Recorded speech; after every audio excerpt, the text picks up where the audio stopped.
नमस्कार। जनमत हरियाणा में आपका स्वागत है। मैं हूं कमलकांत। आज हमारे साथ जुड़े हुए हैं राजनारायण पंघाड़ जी। ये मायना गांव के हैं और हरियाणा के बाशिंदे हैं। वकील हैं पेशे से, फ्रीलांस जर्नलिज्म भी करते हैं और राजनीतिक विशेषज्ञ हैं।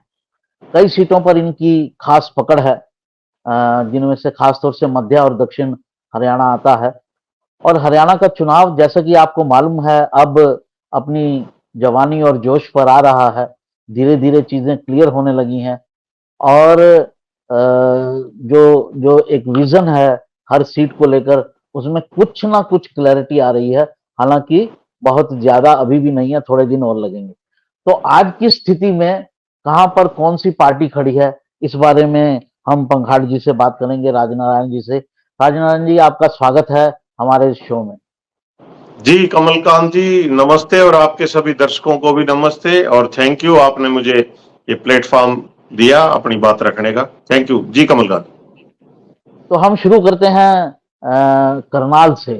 जो आपका खास एक आपका पकड़ का विषय रहा है, उन्हीं सीटों पर बात करेंगे जहां आपकी अच्छी पकड़ मानी जाती है। तो सबसे पहले करनाल की बात करते हैं।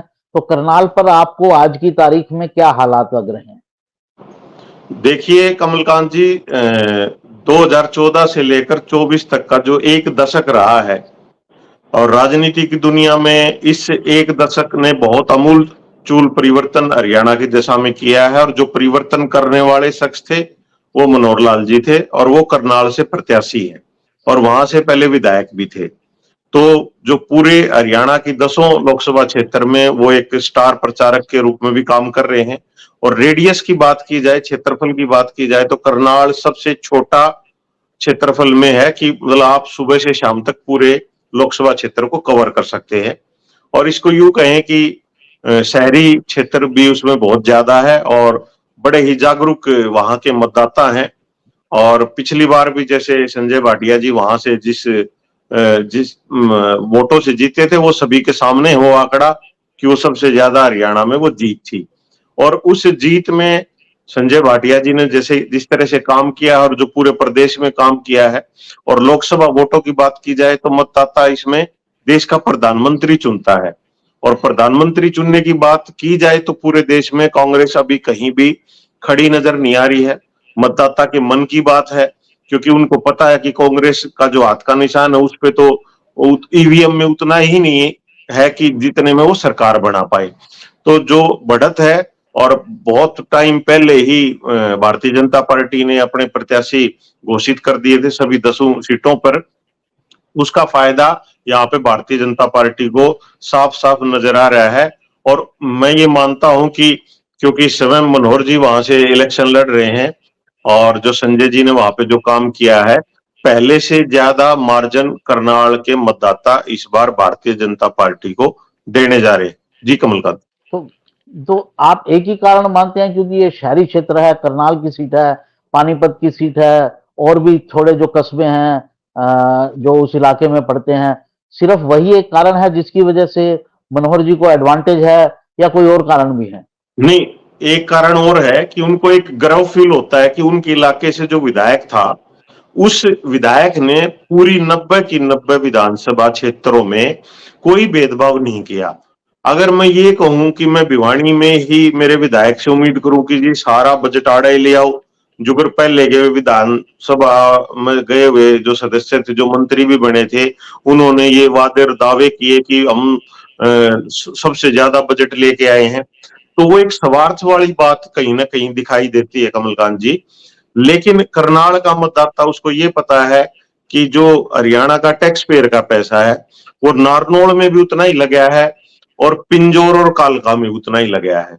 तो ये जो समान जो बंटवारा है, और जो ट्रांस हरियाणा जो रोड निकले 152D, और जो स्ट्रक्चर बना है रोडों का, और जैसे वहां पे हॉस्पिटल की बात की जाए या एजुकेशन की बात की जाए, तो पूरे हरियाणा को एक साथ उठता हुआ इस पिछले एक दशक में लोगों ने देखा है। तो इस बात पर भी वहां के लोग प्राउड फील करते हैं। हालांकि जब आप कैमरा लेके जाओगे तो ऑन कैमरा वो नहीं बोलेंगे। और मेरी यही कोशिश रहती है कि जो लोग जर्नलिस्ट से नहीं बात करते, उनकी बात ऑफ द रिकॉर्ड सुन के और आप जैसे जो हमें मुहैया कराते हैं प्लेटफॉर्म, वहां तक हम जनता तक ये बात पहुंचाएं। जी जी राजन कमलकांत जी। राजनारायण जी, जो बात आप पॉजिटिव बता रहे हैं, बहुत से लोगों के लिए वो नेगेटिव बात है। एक जी ही बात को देखने के दो नजरिए। हालांकि ये बिल्कुल सही बात है कि जो गवर्नमेंट है उसके मन में ना जनसंख्या के हिसाब से भेदभाव होना चाहिए और ना क्षेत्र के हिसाब से भेदभाव होना चाहिए। लेकिन जो ऐसे पिछली सरकार का एक रुख था कि एक पर्टिकुलर इलाके को खास तौर से तवज्जो दी गई, उस वजह से उनका जो पर्सनल वोट बना, वो वोट मनोहर जी नहीं बना पाए। इस बात पर आप क्या कहेंगे? जी बिल्कुल। जब कांग्रेस की सरकार गई तो एक बहुत बड़ी चुनौती थी भाजपा सरकार के लिए कि जिस तरीके से उन्होंने सिस्टम को अडॉप्ट किया था। हालांकि एक राजनीतिक विश्लेषण के तौर पर मैं ये कहना चाहूंगा कमलकांत जी बड़ी ईमानदारी के साथ कि सरकार आपके द्वार जो कार्यक्रम था इनेलो की सरकार में हुआ था, लोगों ने उसको पसंद किया। लेकिन उस कार्यक्रम के दौरान जो कार्यकर्ताओं के घर में जो चाय पानी के प्रोग्राम होते थे और उनको कहा जाता था कि माला डालो, तो वो माला से लोग परेशान थे। उस चीज को कांग्रेस ने पकड़ा और अपने अपने इलाके में कहा कि हम ना तो कोई मुकुट लेंगे ना माला लेंगे, तो लोगों को एक राहत थी। तो कांग्रेस सरकार ने कोई माला नहीं ली, कोई मुकुट नहीं लिए और 67 सीटें उनकी 90 में से आई, प्रचंड बहुमत बना और उनका विधायक दल का नेता चौधरी भूपेंद्र सिंह हुड्डा बने। भूपेंद्र सिंह हुड्डा ने क्या किया कि सारा ध्यान अमेरिका से अपने बेटे को बुलाए, बीटेक किए हुए थे, उसको लोकसभा में उतारा, अपनी सीट छोड़ी और सारा हरियाणा विधायक वर्कर सभी को ये कह दिया जो भी काम मेरे पास आप लेके आते हो आप दीपेंद्र हुड्डा के पास जरूर जाना। कमलकांत जी बड़ी हैरानी होगी, भिवानी में एक हमारे में टाटाई कॉलेज वाले हैं, उनके पास एक कलर प्रिंटर होता था और रोहतक में भी काफी ऐसी जगह हैं जहां पे सोनिया गांधी की कलर फोटो, राहुल गांधी की कलर फोटो ऊपर लगा के रोल नंबर के, और भिवानी वाला इलाका वहां पे बंसीलाल की लगा लेता था और रोहतक वाला इलाका रणबीर हुड्डा की लगा लेता था।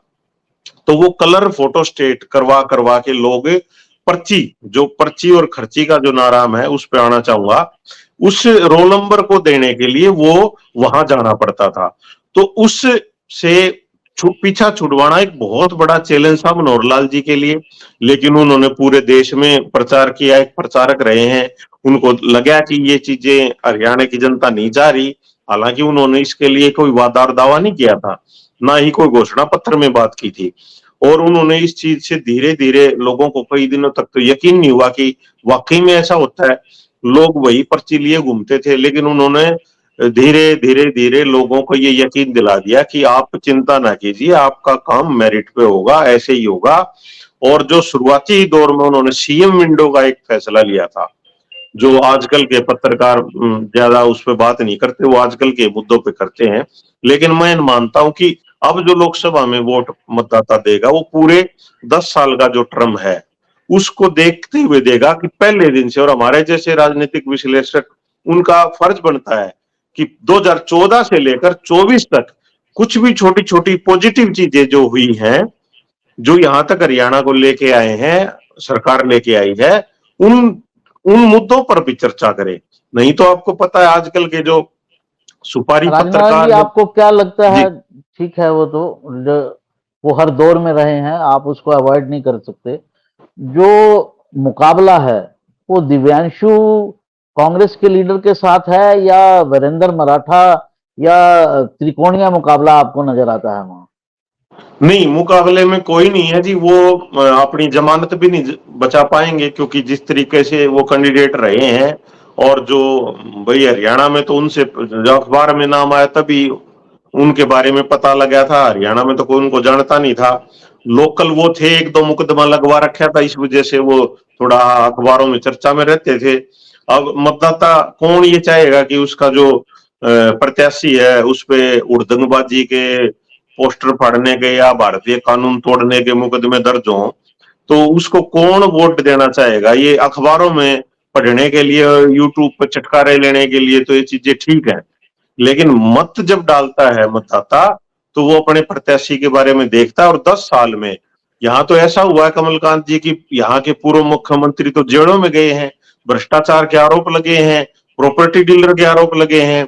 लेकिन अब जो भारतीय जनता पार्टी के पूर्व मुख्यमंत्री मनोहर जी वो यहाँ पे प्रत्याशी हैं, तो कोई एक आरोप दिखा दो उन पे, कोई परिवारवाद का आरोप दिखा दो, तो उनके मुकाबले में जितने भी प्रत्याशी हैं सबकी जमानत जब्त होनी है करनाल में।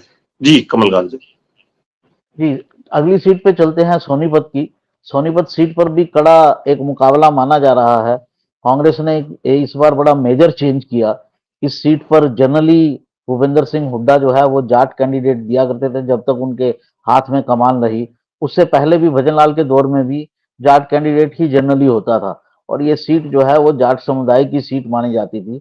लेकिन बीजेपी ने ब्राह्मण कैंडिडेट दे के और उनको जितवा के ये पूरा का पूरा समीकरण ही बदल डाला और उसके बाद इस बार कांग्रेस भी मजबूर हो गई कि वहां पर एक ब्राह्मण कैंडिडेट उतारा जाए।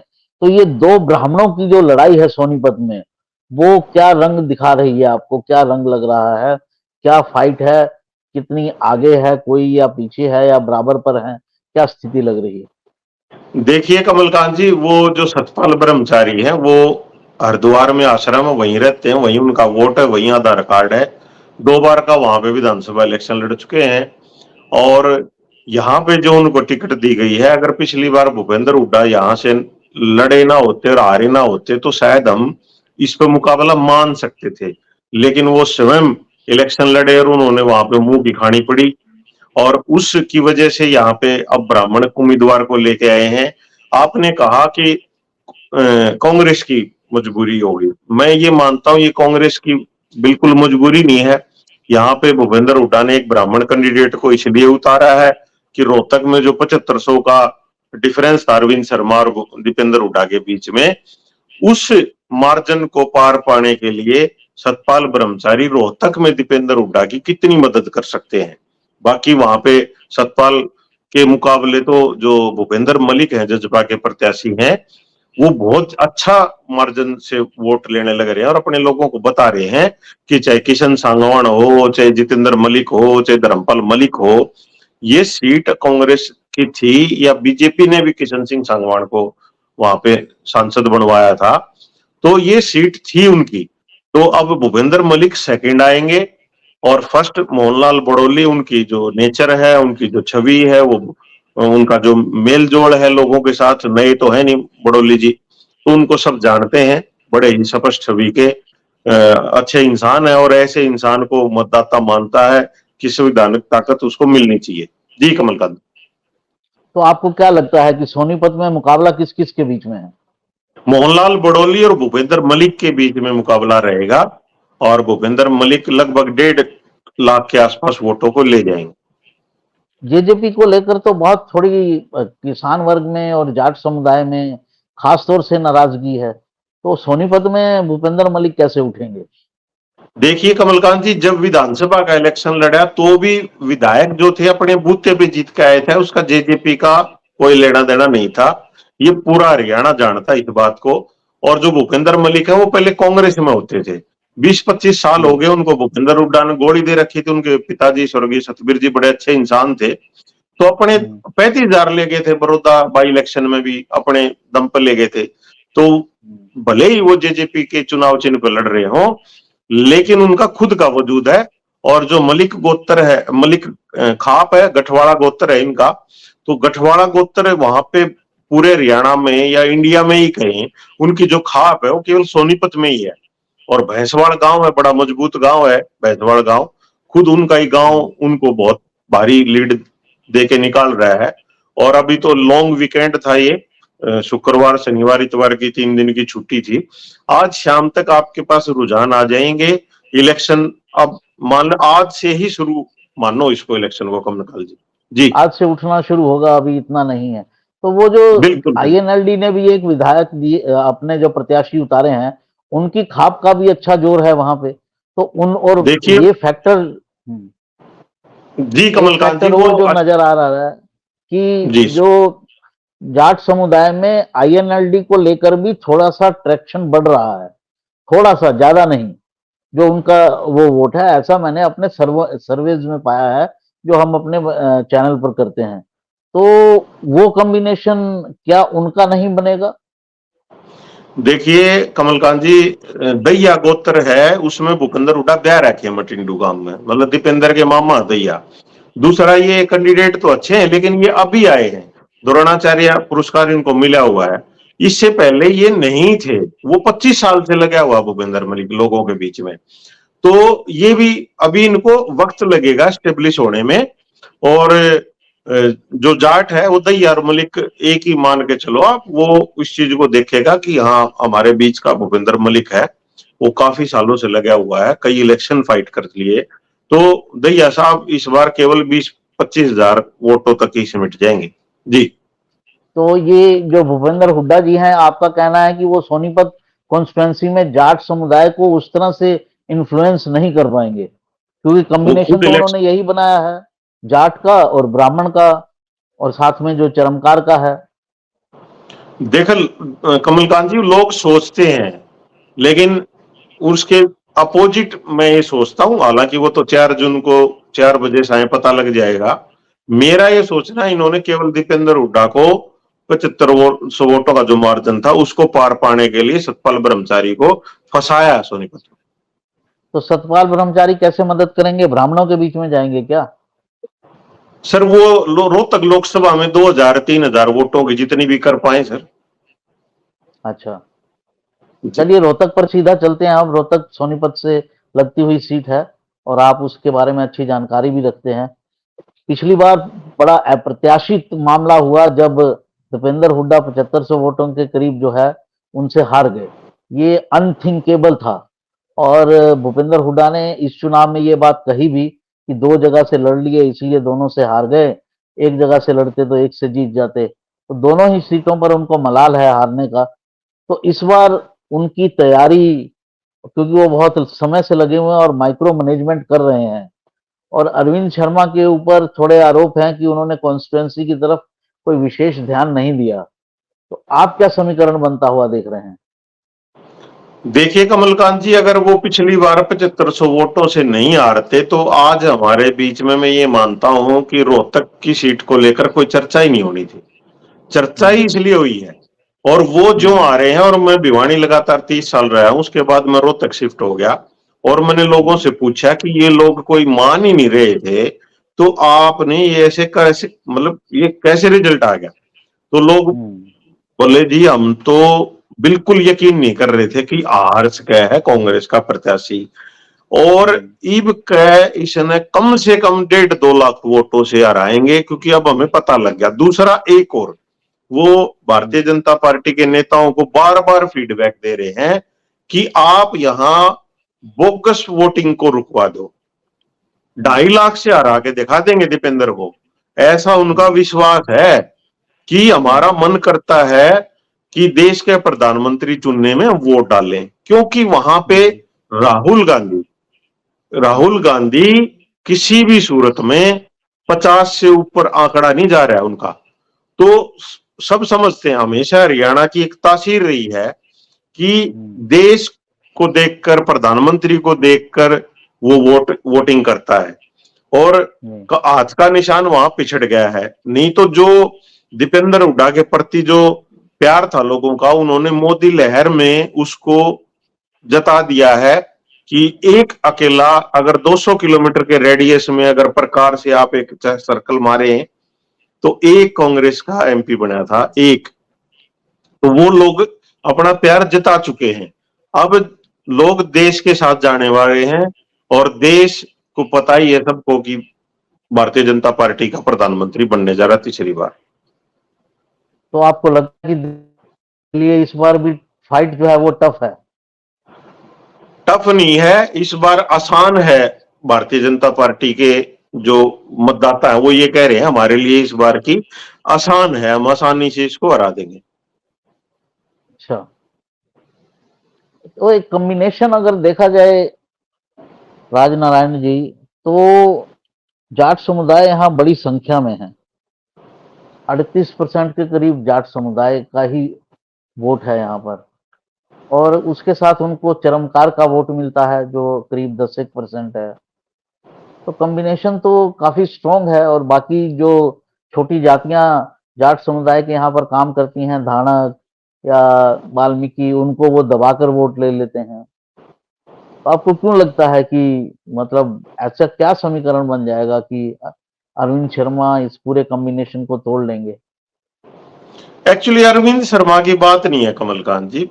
पिछली बार भी लोगों को ये फील हुआ था कि हमें पिछली बार भी मोदी जी के साथ जाना चाहिए था, क्योंकि एक पूरे हरियाणा में एक रोहतक का मतदाता ही तो था जो ये सुनना पड़ रहा था उसको कि भाई तुम अच्छे बावड़े हो, देश जो है ना इतनी सीट देने लग रहा है मोदी ने, तो हमने एक सीट या कांग्रेस को दे दी। तो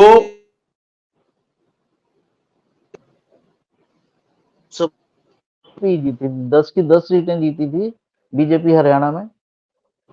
उससे पिछली बार सर,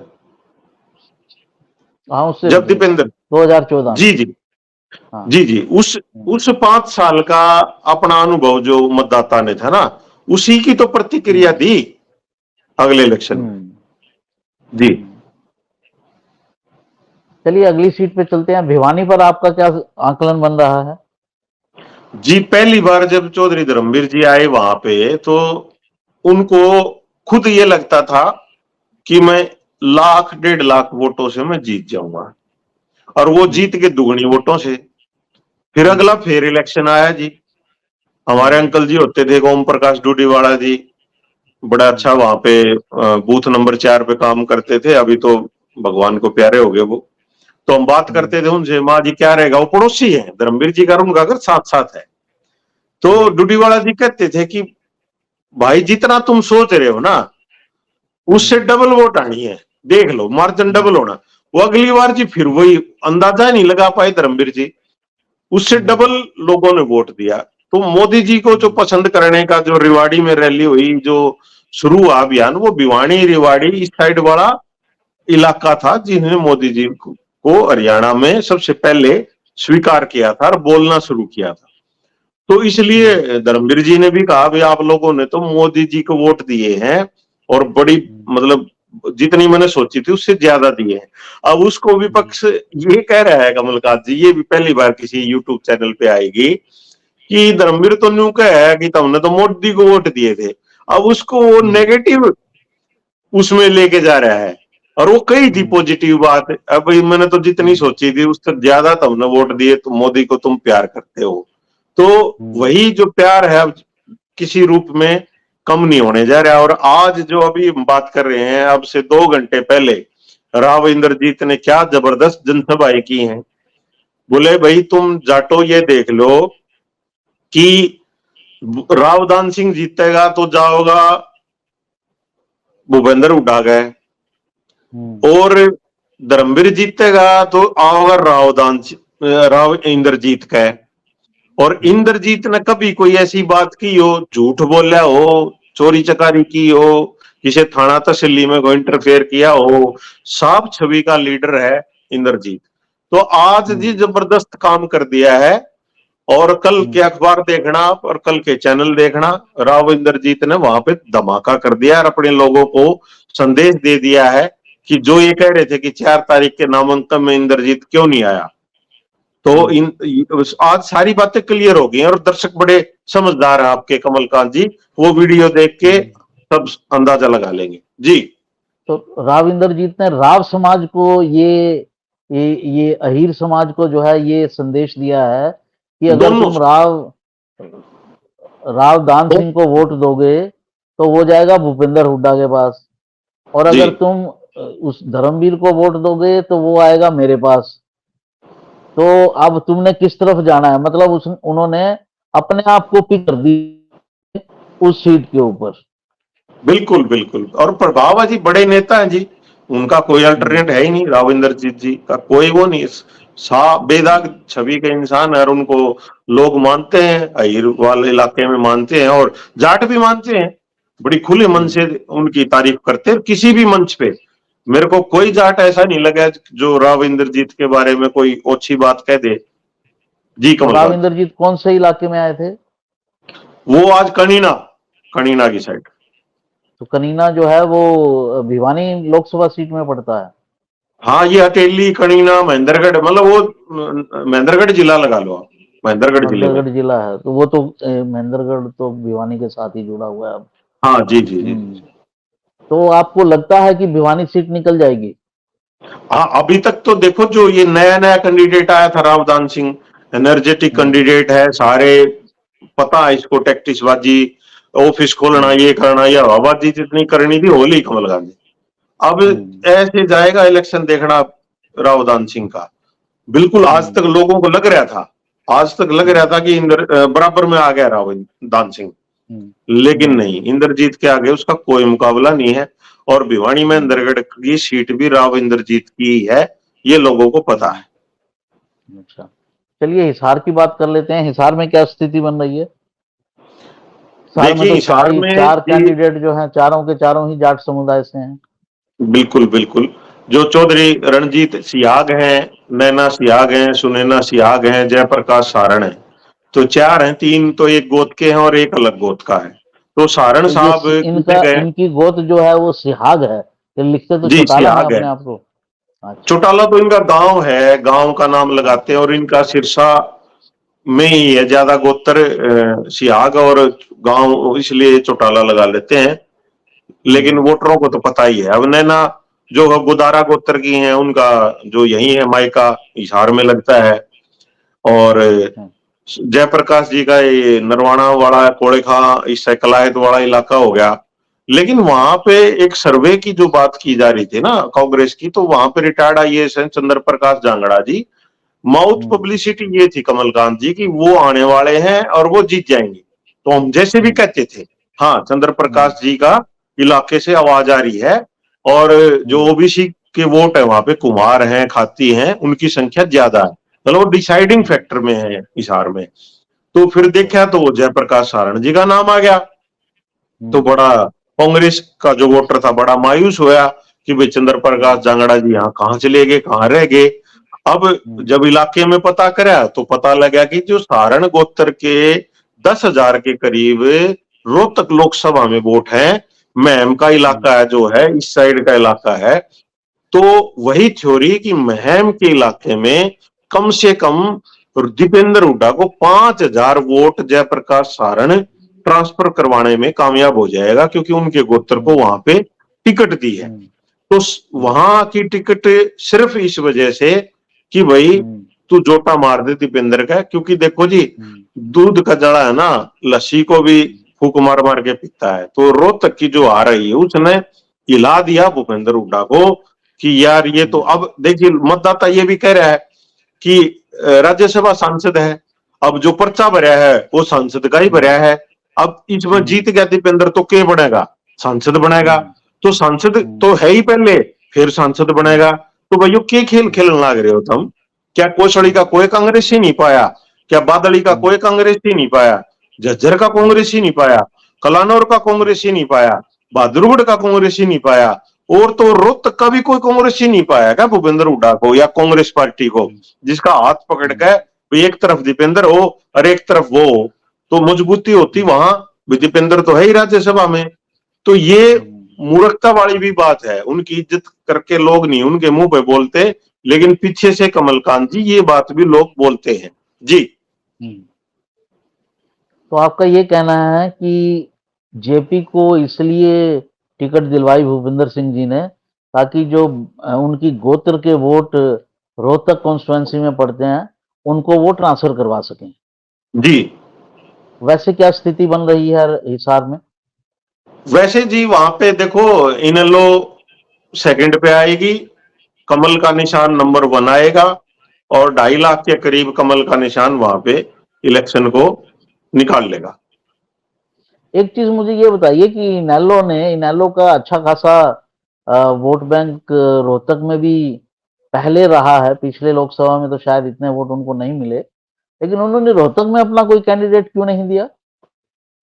जी वो बिल्कुल, आपने एक ऐसी पार्टी से अपना उनका बता देता हूं। जब मैंने ये पूछा इनेलो से तो बोला हमारा फलां पार्टी के साथ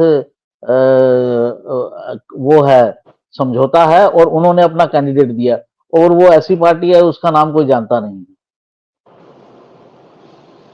आपने ना वैसे सारी कर रखी तैयारी कमलकांत जी, जो मतलब जनता जो कह रही है ना, आप भी वही मेरे से कलवाना चाह रहे हो। बिल्कुल जनता यही कह रही है कि इन्होंने दीपेंद्र हुड्डा को फायदा देने के लिए यहाँ पे इलेक्शन, क्योंकि वो नफे सिंह राठी एक्सपायर हो गए, वो बड़े मजबूत कैंडिडेट थे और उनका बेटा लड़ना चाह रहा था, लाख वोट ले जाता वो सीधा सीधा दीपेंद्र को नुकसान था, क्योंकि पिछला इलेक्शन भी जजपा ने हरवाया है, 26,000 वोट ले गया वो। बीजेपी ने थोड़ी जीता है इलेक्शन, इलेक्शन तो जजपा ने हरवाया है, तो सारी जिम्मेदारी जजपा की बनती है ये। जी कमलकांत जी। तो मतलब इनेलो ने जानबूझकर अपना कैंडिडेट वहां पर नहीं दिया। जी बिल्कुल। अब कुरुक्षेत्र में भी वो सेकंड आएंगे इनेलो, क्योंकि वहां पे वो आप पार्टी की झाड़ू वाला पे झाड़ू फेर दी है कांग्रेस ने। पर सुनने में तो ये आ रहा है कि वहाँ आपके जो कैंडिडेट हैं सुशील गुप्ता नंबर 1 पे चल रहे हैं। नंबर 1 पे थे जी वो टिकट लेने में, सबसे पहले टिकट अनाउंस हुई थी उनकी, फिर धीरे धीरे धीरे धीरे जो ये हुई है ना अंदर खाते चीजें हुई हैं, फिर वो अब कहाँ जिक्र है, आज उनका जिक्र ही नहीं, 1 हफ्ता हो गया, क्योंकि मुझे ये कोई चीज जिक्र समझ नहीं में है। इसलिए नहीं आ रही कि जो आपका वोटर है और जो इनेलो का वोटर है, दोनों वोटर लगभग सेम हैं। जाट समुदाय, जट सिख समुदाय, ये मोटे तौर पर इन्हीं पर सुशील गुप्ता भी डिपेंडेंट है, इन्हीं पर इनेलो भी डिपेंडेंट है। अब अभय सिंह चौटाला इतने कमजोर कैंडिडेट तो है नहीं कि बिल्कुल वोट नहीं लेंगे, और जितने वो वोट लेंगे उतना वोट कम होगा सुशील गुप्ता का, तो वो नंबर 1 पर हो, ये चीज थोड़ी सी गले नहीं उतर रही मेरे। बिल्कुल जी, सारा वोट, क्योंकि उन्होंने जो विधानसभा से इस्तीफा दिया फिर इलेक्शन लड़ा, और जो आर्य समाजी जाट हैं और जो सिख जाट है उनकी संख्या ज्यादा है वहां पे, और दूसरा नायब जी के बनने से जो सैनी समाज है पूरे हरियाणा में कुरुक्षेत्र में ही तो है, और जो मूल रूप से जो गांव नायब जी का वो भी है, तो उनका मुख्यमंत्री बनना जिसकी किसी ने कल्पना नहीं करी, कभी डिमांड नहीं करी, कभी आंदोलन नहीं हुआ, कभी किसी पार्टी में आवाज नहीं उठी, इंटरनल नहीं उठी, सार्वजनिक रूप से नहीं उठी, तो उस समुदाय का आदमी आज हरियाणा का मुख्यमंत्री है, तो वहां तो कोई जिक्र ही नहीं होना जी। सैनी वोट तो एक मुश्त कमल के निशान पे बटन दबाने वाला है, तो इसलिए वहां पे नवीन जिंदल जी निश्चिंत है इस बार, बिल्कुल निश्चित। ये आप अपनी पर्सनल जानकारी के आधार पर कह रहे हैं? फोन करते हैं जी, हमारे साथ के जर्नलिस्ट हैं, इलाके में घूमते हैं, तो तब आंकड़े देते हैं नहीं जी, मेरी क्रेडिबिलिटी भी तो दाव पे कमलकांत जी, ऐसे ही कुछ कह दूंगा बिल्कुल कल को आप कह बिल्कुल दोगे बिल्कुल। राजनारायण जी आप तो बड़े झूठे निकले। नहीं नहीं, ऐसी बात नहीं। ये तो आकलन होते हैं, आकलन ठीक और गलत दोनों तरह से निकलते रहते हैं, बड़े बड़े लोग आकलन गलत निकले हैं। अच्छा मुझे ये बताइए कि क्या आपने ऐसा कुछ सुना है कि कुरुक्षेत्र में 2 तरह के सैनी हैं, एक पगड़ीधारी सैनी कहे जाते हैं, एक बिना पगड़ीधारी। तो पगड़ीधारी सैनी जो है वो नायब सैनी का विरोध कर रहे हैं। आप भी सारी आज ही पूछोगे कमलकांत जी। बाकी फिर तो डिटेल में अब चुनाव उठने ही वाला है, दिन कितने बचे हैं, उसके बाद जो है वो खत्म ही हो जाना है चुनाव, 2 बार और बात हो ये जाएगी आपसे। ये जो बात है ना, ये रोहतक में जो जाट है वो आर्य समाजी जाट है, कुरुक्षेत्र में जाट है वो अच्छा। सिख जाट है, और रोहतक में जो सैनी है वो आर्य समाजी सैनी है, और कुरुक्षेत्र में आर्य समाजी सैनी भी है और सिख सैनी भी है।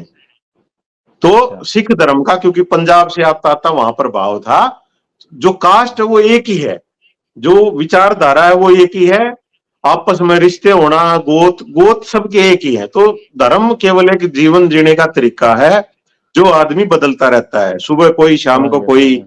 जहां चलिए विचार आपको मिले जल्दी वही फ्री धर्म। करते हैं, सिरसा का अंतिम एक आकलन दे दीजिए। सिरसा देखिए जी, शैलजा वाकई में एसआर के ग्रुप से आती हैं और वो पहले दिन से मजबूत हैं, जो सबसे कम मार्जिन रहने वाला है भारतीय जनता पार्टी के 10 सीटों पे वो रोहतक का और सिरसा का रहने वाला है, लेकिन उनको वहां पे साथ नहीं मिल रहा है भूपेंद्र हुड्डा का, और उनकी कोई टीम नहीं है और उनकी कोई लहर नहीं है, उनके कोई पदाधिकारी नहीं है भारतीय जनता पार्टी का, नीचे से लेकर पन्ना प्रमुख से लेकर त्रिदेव और फिर संयोजक और जिला अध्यक्ष, जैसे आर्मी में होता है एक स्ट्रक्चर, उस तरह का स्ट्रक्चर खड़ा कर रखा है, और वो स्ट्रक्चर हमेशा वो बहुत डिसिप्लिन है, अनुशासित है, अपेक्षित है, अनपेक्षित है, जो इस तरह की जो इलेक्शन जो लेके चल रहे हैं, वो अशोक तंवर जी का वहां के कार्यकर्ता लेके चल रहे हैं। और अशोक तंवर जी यंग हैं, और जिस तरीके से उन पे जो पीछे हमले किए गए, फिजिकली किए गए, तो वो सब ने देखा ही कि एक संभाल नहीं पाए एक अच्छे लीडर को, और अच्छा लीडर अच्छी मेहनत करता। सबसे ज्यादा हरियाणा में ट्रेवल करने वाले, चाहे अशोक तंवर किसी भी पार्टी में रहे हो, अशोक तंवर जी का कोई मुकाबला नहीं है। हालांकि बेशक से भारतीय जनता पार्टी में आज वो आगे हैं, अगर वो कल को भारतीय जनता पार्टी छोड़ भी जाते हैं, तो भी मैं ये कहूंगा कमलकांत जी कि सबसे ज्यादा ट्रेवल करने वाले इस हरियाणा में अशोक तंवर है। जी एक चीज ये बताइए कि अशोक तंवर जो संगठन है, आपके हिसाब से मजबूत संगठन जो कि बीजेपी का है और ना मजबूत संगठन जो कि कांग्रेस का है, इससे दोनों की वोटिंग पैटर्न में कितना फर्क पड़ता है? कभी आपने इस चीज का आकलन किया? पिछले इलेक्शन में मैंने देखा, संगठन था तो रोहतक की जीत हुई, और बाकी 5-5 लाख 4-4 लाख की जीत हुई। वो सिर्फ संगठन कि नीचे से ऊपर तक एक आदेश आएगा, वो काम करते रहेंगे, किसी को पता ही नहीं। अब इन्होंने, कांग्रेस वालों ने जानबूझ के नहीं बनाया, क्योंकि ये सारे किसान ने आंदोलन में थे। अब उनको आप पदाधिकारी बना दोगे, और वहां मीडिया वाले ये कहेंगे ये तो जी फलाना अध्यक्ष है, ये तो जी सेक्रेटरी है, ये तो जी वहां का संयोजक है, तो उसको फ्री हैंड छोड़ दिया कांग्रेस ने कि किसान के भेष में घूमी जाओ। अब उसका नुकसान उनको इलेक्शन में होगा कि मानेगा नहीं कोई। एक कारण मुझे और भी लगता है कि जी कांग्रेस स्टेट प्रेसिडेंट जिला अध्यक्ष बनाना ही नहीं चाहती, क्योंकि अगर जिला अध्यक्ष बनाया जाएगा तो कैंडिडेट चुनने में उसकी एक से होगी, और उस जी से को ज्यादा मजबूत माना जाएगा क्योंकि वो लोकल लेवल पर है। और कांग्रेस में जो लीडर होता है वो सारे कैंडिडेट अपनी मर्जी से चुनना चाहता है, तो बनाओ ही मत अध्यक्ष, ताकि अल्टीमेटली सब चीजें जो हैं वो लीडर के जिम्मे हो, जो उसने कह दिया वही हो गया। ये बिल्कुल। भी एक मुझे कारण लगता है। चलिए सर, आपसे बात करके बहुत अच्छा लगा। आपने अपना आकलन दिया जो दूसरों से भिन्न है, काफी यूट्यूब चैनल से भिन्न है, और उम्मीद करते हैं कि जो आपने कहा, आपकी बातें सत्यता की कसौटी पर खरी उतरेंगी, ऐसी हम उम्मीद करते हैं। और फिर आपसे मुलाकात होगी। नमस्कार जी नमस्ते। हरियाणा की हर राजनीतिक खबर के विश्लेषण के लिए हमारे चैनल जनमत हरियाणा को लाइक, शेयर और सब्सक्राइब करना ना भूलें। साथ ही बेल आइकन को भी प्रेस कर लें ताकि हर वीडियो की अपडेट आप तक पहुंचती रहे।